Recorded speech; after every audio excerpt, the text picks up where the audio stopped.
A top leader of the notoriously violent gang told associates in the U.S. to ditch their footwear because that's how law enforcement was identifying members. In a racketeering indictment unsealed Thursday, Edwin Manica Flores, known as Sugar, allegedly told other gang leaders to avoid wearing clothes and colors associated with MS-13 as to not attract police attention. He specifically told them to steer clear of blue and white Nike Cortez shoes, Newsweek reported. Dressed like that, the enemy can see you, the police can arrest you, and boom. To El Salvador, the 35-year-old reportedly told gang leaders in tapped phone calls from a prison in the Central American country. To a great life there, one must be humble, to avoid being detected. According to Nike, the original Cortez, which debuted in 1972, was the first masterpiece by Nike co-founder Bill Bowerman. The shoe consisted of unprecedented cushioning in the insoles and was very lightweight, which made it one of the most popular running shoes at the historic 1972 Olympic Games. Flores, who investigators say led the gang's East Coast operation from prison in El Salvador, was indicted as part of a 6-month operation that led to more than 3,800 arrests across the U.S. and Central America. More than 70 people have been arrested during roundups in Los Angeles, Virginia, Maryland, Massachusetts, Long Island and Columbus, Ohio.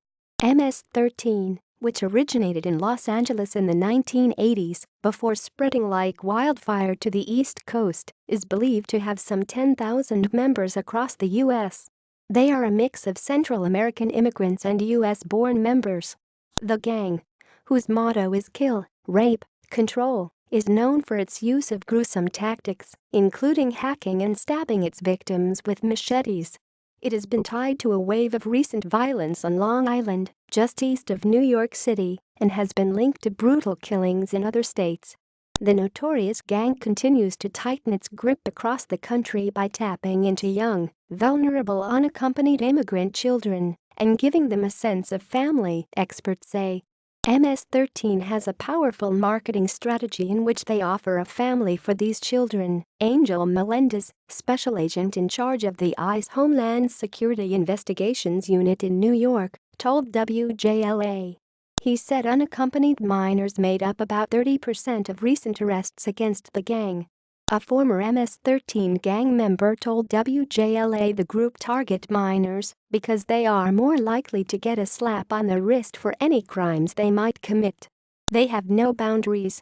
They are not afraid to kill kids, parents, cousins, they are not afraid, he added. As long as they are sending the message they are sending, they are not afraid to do what they have to do.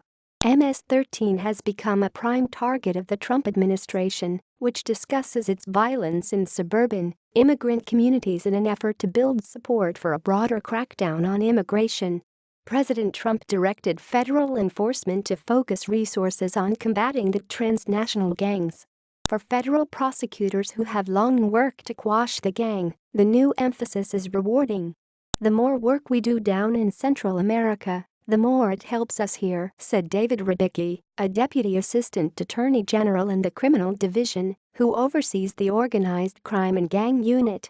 We can't effectively work on our cases here without information from El Salvador.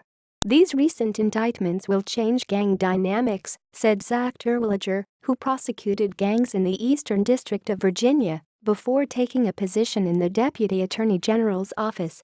The gang feels as though it's under a microscope, he said.